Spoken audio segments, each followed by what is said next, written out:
ndalimi për të aplikuar për leje ndërtimi i shkelësve të lejeve të ndërtimit. Dhe jo thjesht i kompanive, po i personave. Lista e zezë do të përfshi zhvilluesit, do të përfshi shoqëritë, do të përfshi individët që kanë shkelur ligjin, përfshirë administratorët, ortakët, pronarët përfitues, që do të përjashtohen nga çdo mundësi për të marrë leje ndërtimi për një periudhë 5 vjeçare. Dhe kjo listë do të mbahet dhe do të përditësohet nga sekretariati teknik i Këshillit Kombëtar të Territorit dhe të Ujit, dhe do të jetë një regjistër publik i aksesueshëm në faqe elektronike nga të gjithë. Dhe gjithë ky proces ndalimi do të thotë që nëse një subjekt ka kryer punime në kundërshtim në shkelje të lejes së miratuar nga organi kompetent, Këshilli Kombëtar apo bashkia, dhe ka shtuar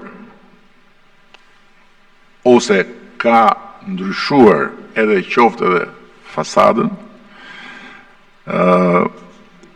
këto shkelje natyrisht pasohen me gjoba, pasohen me të gjitha ndëshkimet e tjera, por e bëjnë me njëherë subjektin një subjekt të listës zezë. Dhe thash, nuk është thjesht një subjekt, një individ, po janë të gjithë ata që përfshihen në këtë proces. Ku hyn edhe arkitekti, të cilit i hiqet licenca për 5 vjet dhe nuk mund të ushtrojë më profesionin. Një pikë tjetër është monitorimi i territorit nëpërmjet teknologjisë. Përdorimi i kamerave, i dronëve, i sistemeve GPS për monitorimin e ndërtimit dhe kontrollin koreale të zbatimit të lejeve ndërtimit. Sot që flasim, nga ana e Këshillit Kombëtar të Territorit, kërkohet vendosja e kamerave në të gjitha kantierët e ndërtimit. Dhe ndiqet gjithë procesi në kohë reale. Një tjetër mas është krijimi i fondit gjelbër, i cili përcakton detyrimin që subjektet ndërtuese duhet të garantojnë një sasi të caktuar pemësh në raport me sipërfaqen e ndërtimit. Dhe rregullat e posaçme për krijimin e këtij fondi do të përcaktohen me vendim të Këshillit të Ministrave. Për shembull, nëse një subjekt zhvillues është pajisur me një leje ndërtimi për një objekt, po themi me një sipërfaqe 5.000 metra katror, me këtë mas të re në ligj, i lidhet me njëherë detyrimi për të garantuar një numër të caktuar pemësh në raport me sipërfaqen që do të ndërtojë. Është një plan që e kemi përpunuar, do të krijojmë fidanishtet publike në pjesë të ndryshme të territorit dhe në ato pjesë të ndryshme të territorit subjektet do të sjellin pemët. Nuk do të jetë një histori që po unë do mbjell pemë dhe shifemi.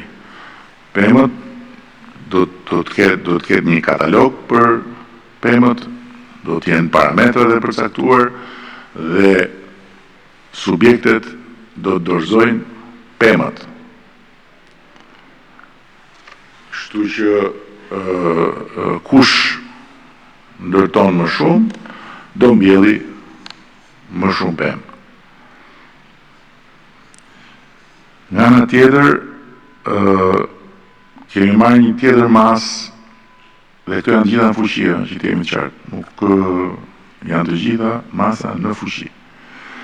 Që është ndalimi i ndryshimit të aktivitetit, funksionit, destinacionit një objekti apo të një njësie pa marrë lejen përkatëse. Çfarë do të thotë kjo? Juve nuk e di. Mbase si banorët të këtij qyteti mund të keni ndonjë shembull edhe vetë nga familja juaj, por janë të panumërt shembujt e familjeve që ankohen sepse blejnë apartament edhe për fqinj nuk kanë një familje tjetër, po kanë një furr. Edhe thoma e gjumit i bie mbi furr në katin poshtë. Ose kanë një zdrugtar që zdrugon ose sharron me sharr, që mund të quhet Shaban ose jo, por që nuk është fare i presupozuar të zhvilloj aktivitetin aty ku është praktikisht një komunitet familjesh dhe ku ka apartamente. Natyrisht që është e mundur që të ketë aktivitete të caktuara, por pa dyshim që e para këto aktivitete duhen bërë me leje dhe e dyta duhet jenë pjesë e një kategorie të caktuar që nuk trondisin dhe nuk shqetësojnë të gjithë të tjerët. Dhe këtë e kemi parë në mënyrë të vazhdueshme. Dhe po ashtu, për ndryshimin e destinacionit, ka edhe mas që është një mas monetare, në rast se ndryshimi është bërë pa lejen përkatëse, dhe natyrisht është detyrimi për ta kthyer në gjendjen e mëparshme. Më tutje, një mas tjetër e rëndësishme është